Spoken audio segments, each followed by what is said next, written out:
Hello. तो आइए बच्चों, अब हम आगे पढ़ते हैं। इसके पिछले वीडियो में हम लोगों ने यहाँ तक पढ़ा था। अब आगे देखिए, उपसर्ग के भेद। उपसर्ग के भेद हिंदी में उपसर्ग मुख्य रूप से 3 प्रकार के हैं। देखिए, उपसर्ग जो है, उपसर्ग वे होते हैं, हम उपसर्ग वे शब्दांश होते हैं जो किसी शब्द के आरंभ में जुड़ करके उनके अर्थ में विशेषता ला देते हैं या उनके अर्थ को बदल देते हैं, या हम यूँ कहें कि परिवर्तन ला देते हैं, तो उन्हें हम उपसर्ग कहते हैं। हिंदी में उपसर्ग मुख्य रूप से 3 प्रकार के हैं। अब वो 3 प्रकार कौन कौन से हैं? देखिए, संस्कृत के उपसर्ग, पहला जो है वो संस्कृत के उपसर्ग, दूसरा हिंदी के उपसर्ग और तीसरा विदेशी भाषाओं के उपसर्ग। अब संस्कृत के उपसर्ग देखिए, उपसर्ग यहाँ पर दिया हुआ, उपसर्ग का अर्थ दिया हुआ है। उपसर्ग से जोड़ करके बने जो शब्द हैं वो यहाँ पर दिया हुआ है, किताब में है। आप इसको जो है अध्ययन कर लेंगे, आप लोग इन चीज़ों को याद रखेंगे। देखिए, अति है तो अति का अर्थ जो है वो अधिक होता है। अति का अर्थ अधिक होता है। तो अत्यंत, तो इसमें जो है अत्यंत, अति अधिक, अत्यधिक, अतिरिक्त, रिक्त में अतिरिक्त, अति उत्तम, अति उत्तम में अति और उत्तम 2 शब्द हैं, और अतिशय, शय, अतिशय, तो ये शब्द बने हुए हैं जोड़ करके। उसी प्रकार से अधि का अर्थ जो है अधिक, ऊंचाई या श्रेष्ठ, यानी अधिकृत, अधिकरण, अधिनायक और अधिकार, फिर अध्यक्ष। इसी तरह अनु, अनु का अर्थ है पीछे, समान, क्रम सूचक।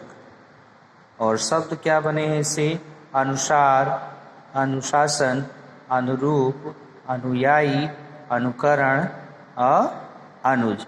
देखिए, इसी प्रकार से ये उपसर्ग दिए हुए हैं, ये सारे संस्कृत के उपसर्ग हैं और इसके अर्थ हैं, और ये जो है इससे बने हुए शब्द हैं। इसको आप लोग जो है अपनी बुक में देख करके इसको लर्न कर लीजिएगा, स्टडी कर लेंगे, इसको अच्छे से प्रैक्टिस कर लीजिएगा कॉपी पे बना के। अब आइए आगे देखते हैं हम। आगे ये भी जो है संस्कृत के ही उपसर्ग हैं। हिंदी के उपसर्ग इसी प्रकार से दिए हुए हैं, यानी संस्कृत के उपसर्ग, हिंदी के उपसर्ग, और तीसरा जो है वो विदेशी भाषाओं के उपसर्ग। तो ये इन सब उपसर्गों का प्रयोग जो है हमारे हिंदी में प्रयोग में लाया जाता है।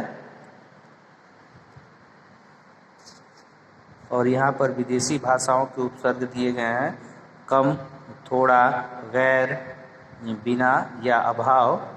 और इससे बने हुए शब्द यहाँ पर दिए हुए, देखिए कम से क्या बना है? थोड़ा, यानी कमज़ोर, कम अक्ल, यहाँ जोर है, अक्ल है, और वक्त है यानी कम वक्त, ठीक है। और कम अक्ल और कम जोर। इसी तरह यहाँ गैर, गैर है तो गैर जो है उपसर्ग है, ज़रूरी में गैर लिखा, गैर ज़रूरी, कानूनी या गैर कानूनी, और हाजिर, गैर हाजिर, ठीक है। तो इसको भी आप लोग देख लेंगे। हम आगे चलते हैं। देखिए, आगे जो है ये कह रहा है उपसर्ग, उम्मीद है क्लियर हो गया होगा। तो उपसर्ग जो है वे शब्दांश होते हैं जो किसी शब्द के आरंभ में जुड़ करके उनके अर्थ में परिवर्तन ला देते हैं या विशेषता उत्पन्न कर देते हैं, उन्हें हम उपसर्ग कहते हैं। और उपसर्ग हिंदी के अब कौन कौन से उपसर्ग होते हैं? तो 3 प्रकार के होते हैं।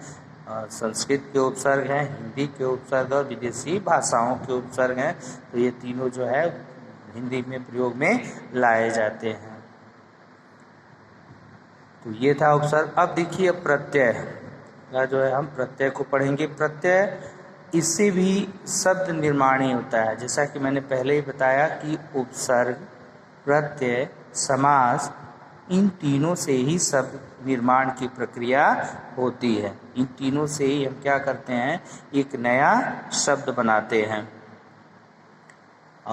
उपसर्ग जो है वो मूल शब्द के आरंभ में जुड़ करके उसके अर्थ में विशेषता लाता है या परिवर्तन लाता है, ठीक उसी प्रकार प्रत्यय जो है यह मूल शब्द के अंत में जुड़ करके उसमें विशेषता या परिवर्तन लाता है और दोनों से ही शब्द निर्माण की प्रक्रिया होती है। और ठीक समास में हम दो या दो से अधिक शब्दों को मिला करके जब हम एक नया शब्द बनाते हैं तो जो प्रक्रिया अपनाते हैं वह समास कहलाती है, और जो नया शब्द बनता है उसे हम सामासिक पद या समस्त पद कहते हैं। तो आइए इसी क्रम में हम जो शब्द निर्माण के क्रम में प्रत्यय को पढ़ते हैं, उपसर्ग को जान चुके हैं। तो प्रत्यय देखिए, कह रहे नीचे दिए चित्रों को ध्यान से देखिए। चित्र देखिए, यहाँ पर ये मूर्ति है और ये फल है, ठीक है। अब मूर्ति में प्लस कार, क्या जुड़ा है? कार। तो क्या बन गया नया शब्द हमारा?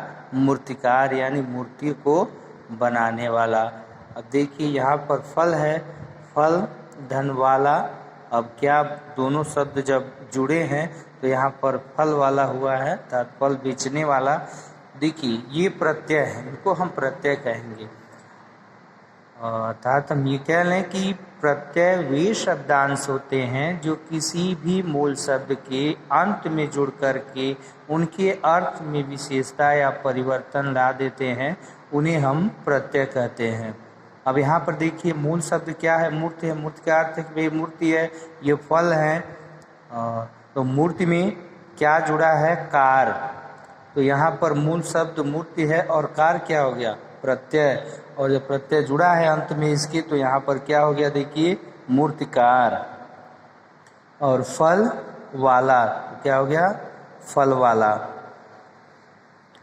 आपने देखा कि मूल शब्द मूर्ति तथा फल में क्रमशः कार तथा वाला शब्दांश लगाकर नए शब्द बनाए गए हैं।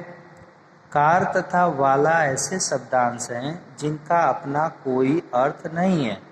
जैसा कि मैंने पहले ही बताया कि इनका अपना कुछ अर्थ नहीं होता, चाहे वो उपसर्ग हो या प्रत्यय हो। ये जब जुड़ते हैं तब वो मूल शब्द के अर्थ को बदलते हैं, जुड़ करके उसमें विशेषता या परिवर्तन ले आते हैं, जिनका अपना कोई अर्थ नहीं है, परंतु जिस शब्द के साथ जुड़ जाते हैं उनके अर्थ में परिवर्तन ले आते हैं, जैसा कि मैंने अभी बताया आपको। तो अर्थात हम ये कह लें, इसकी परिभाषा जान लीजिए। जो शब्दांश किसी शब्द के अंत में जुड़कर नए शब्दों का निर्माण करते हैं तथा उसके अर्थ में परिवर्तन ला देते हैं, उन्हें प्रत्यय कहते हैं। पहले ही बताया है मैंने आपको कि जो शब्दांश किसी शब्द के अंत में जुड़कर नए शब्दों का निर्माण करते हैं तथा उसके अर्थ में परिवर्तन ला देते हैं, उन्हें हम प्रत्यय कहते हैं। देखिए प्रत्यय के भेद। अब प्रत्यय के भेद, प्रत्यय के प्रकार। प्रत्यय के दो भेद होते हैं। कितने? दो भेद। पहला कौन है? कृत प्रत्यय, और दूसरा है तद्धित प्रत्यय। अब कृत प्रत्यय क्या है? अब कृत प्रत्यय देखिए, पहला कृत प्रत्यय, जो प्रत्यय क्रिया शब्दों में जोड़े जाते हैं वह कृत प्रत्यय कहलाते हैं। इनसे बनने वाले शब्दों को हम कृदंत कहते हैं।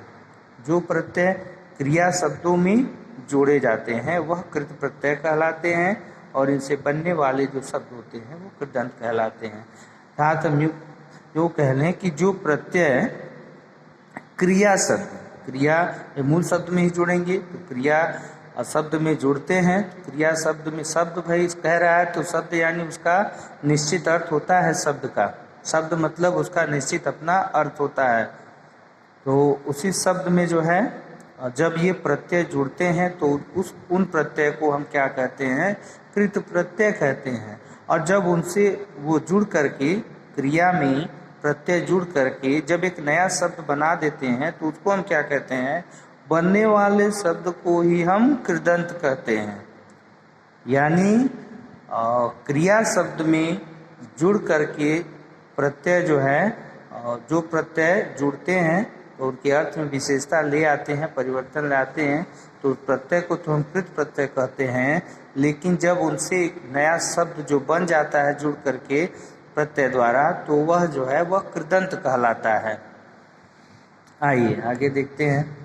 देखिए हिंदी के कृत प्रत्यय, इन प्रत्ययों को दिया हुआ है और प्रत्यय से यहाँ पर नए शब्द बने हैं। जैसे आई प्रत्यय है तो पढ़ है, मूल शब्द धातु जो है वो पढ़ है, तो पढ़ में आई प्रत्यय पढ़ाई है, लिख से लिखाई है, बुन से बुनाई है और चढ़ से चढ़ाई है, तो यह शब्द बने हैं। इसी प्रकार और भी यहाँ पे प्रत्यय जो है ये दिए हुए हैं और इनसे जो है कि ये शब्द बने हुए हैं। और उसी प्रकार देखिए हिंदी के कृत प्रत्यय हैं, संस्कृत के कृत प्रत्यय हैं, इन सभी से शब्द निर्मित हुआ है। आप इसको अच्छी तरीके से प्रैक्टिस कर लेंगे, शब्दों को बना करके लिख लेंगे। तो ये कृत प्रत्यय थे। अब जो है देखिए तद्धित प्रत्यय। तो कृत प्रत्यय आपने जाना कि क्रिया शब्द में भाई जो प्रत्यय जुड़ते हैं वो कृत प्रत्यय कहलाते हैं और उनसे जो शब्द बनते हैं तो वो कृदंत प्रत्यय होते हैं, कृदंत कहलाते हैं।